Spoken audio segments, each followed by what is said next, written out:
जय गणपति। दर्शकों, बात करते हैं वृष राशि वालों के लिए 15 तारीख से लेके 21 मार्च के बीच में कैसा रहेगा यह सप्ताह, कैसा रहेगा राशिफल। सबसे पहले बात करते हैं नेचर की, स्वभाव कैसा रखना है, क्योंकि स्वभाव बहुत महत्वपूर्ण बात है।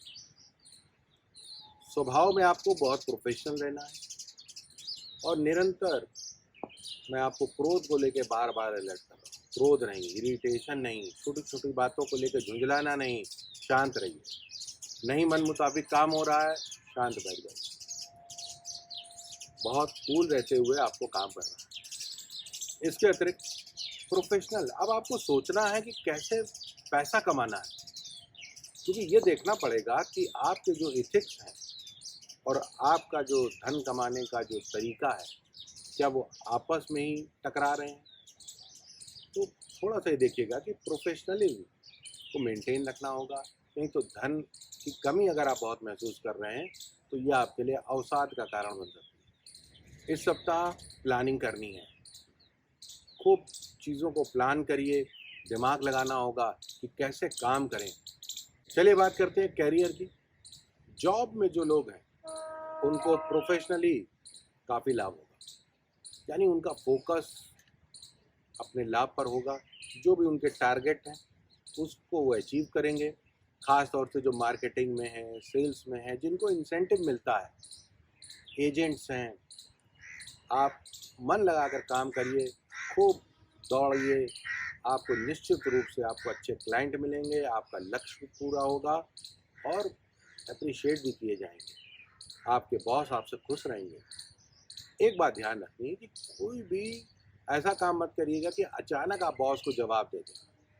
कई बार होता है कि प्रेशर बनाने के लिए उच्चाधिकारी लोग आपसे कुछ हॉट टॉक कर सकते हैं, डांट सकते हैं, लेकिन आपको कूल रहना है। व्यापारी वर्ग के लिए ये समय है अपने बिजनेस को बढ़ाने का, और ख़ास तौर से उन लोगों के लिए ये समय बहुत इम्पॉर्टेंट है जो लोग अग्नि से संबंधित काम करते हैं।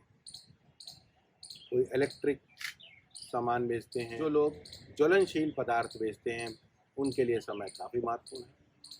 वहीं जो लोग खाने पीने का सामान बेचते हैं, ख़ास तौर से बेकरी से रिलेटेड, उनके लिए भी समय बहुत अच्छा है। आप मन लगा के काम करिए, आपको निश्चित रूप से लाभ होगा।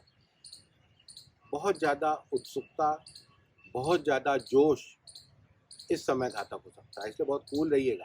आप धीरे धीरे अपने काम की ओर बढ़ते रहिए। हुए अपने स्वभाव को बहुत संतुलित तरीके से प्रयोग करना होगा, तो आपको निश्चित रूप से लाभ होगा।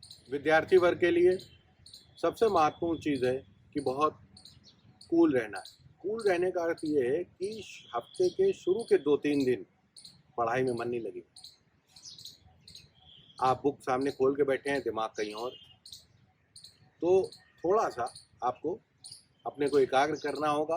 लेकिन सप्ताह के मध्य से आपका पढ़ाई में मन भी लगेगा, आप टारगेट भी अचीव करेंगे, आप जो पढ़ेंगे वो याद भी रहेगा। बस आप अपने नियम को मत तोड़िए, नियम से अपना काम करते रहिएगा, निश्चित रूप से आपको अच्छे परिणाम मिलेंगे। जो लोग कंपटीशन की तैयारी कर रहे हैं और ख़ास तौर से आर्म फोर्सेस की, एनडीए की तैयारी हो रही है या पुलिस की हो रही है, किसी भी सैन्य विभाग की अगर तैयारी कर रहे हैं, उनके लिए समय बहुत महत्वपूर्ण है। अच्छे से आपको खूब मेहनत करनी है, चाहे वो शारीरिक हो चाहे वो शैक्षणिक हो। तो मन लगा के आप पढ़ाई करिए, ये सप्ताह अच्छा है। बहुत ज़्यादा इधर उधर दिमाग लगाने की बिल्कुल ज़रूरत नहीं है। स्वास्थ्य को लेकर वृष राशि वालों को थोड़ा अलर्ट रहना है, और अलर्ट भी रहना है केवल अपने नेचर को लेकर। अचानक कई बार होता है कि कुछ लोग बहुत क्रोधित हो जाते हैं, तो या तो वो आत्मघाती हो जाते हैं या बाह्यघाती हो जाते हैं। अचानक किसी बात पे नाराज़ हो गए, हाथ में मोबाइल था, पटक दिया, चीज़ें फेंक दी, दीवार में घूसा मार दिया। इस तरीके की अगर एक्टिविटी है तो उसको बहुत कंट्रोल करके रखिएगा। इससे होना कुछ नहीं है, अपना ही नुकसान होना है, क्योंकि जो प्लानिटरी पोजीशन चल रही है वो आपको प्रोवोक करेगी, आपको उग्र कर देगी। तो जो क्रोध है उसको एक ऊर्जा है, वो एक एनर्जी है, उसको आप अपने काम में लगा लीजिए। आपको बहुत क्रोध आ रहा है तो अपना काम खुद करने लगिए। तो उसको सही दिशा में आप लगाएंगे तो आपको लाभ होगा। इसके अतिरिक्त जिन लोगों का बीपी हाई रहता है, माइग्रेन है, कुछ हाइपरटेंशन की समस्या है, उनको थोड़ा सजग रहना चाहिए। अगर कोई समस्या है तो डॉक्टर से संपर्क करिए। जो लोग ऐसी जगह काम करते हैं जहाँ बहुत गर्मी रहती है, कोई प्लांट है, कोई बॉयलर है, उनको थोड़ा सावधान रहना चाहिए। तो आग से आपको बहुत अपनी सुरक्षा रखनी है, क्योंकि वो अग्नि बाह्य हो या आंतरिक, बहुत ज़्यादा मिर्च मसाला नहीं खाना है, नहीं तो एसिडिटी, जठराग्नि। तो अग्नि से अग्नि का उपयोग करना है, बस इतना आपको ध्यान रखना है। आपका ये सप्ताह बहुत सुखद रहे, खूब एनर्जेटिक रहे, खूब अच्छे से आप आगे बढ़ें। इसी शुभकामना के साथ अगले सप्ताह फिर मिलेंगे। जय गणपति।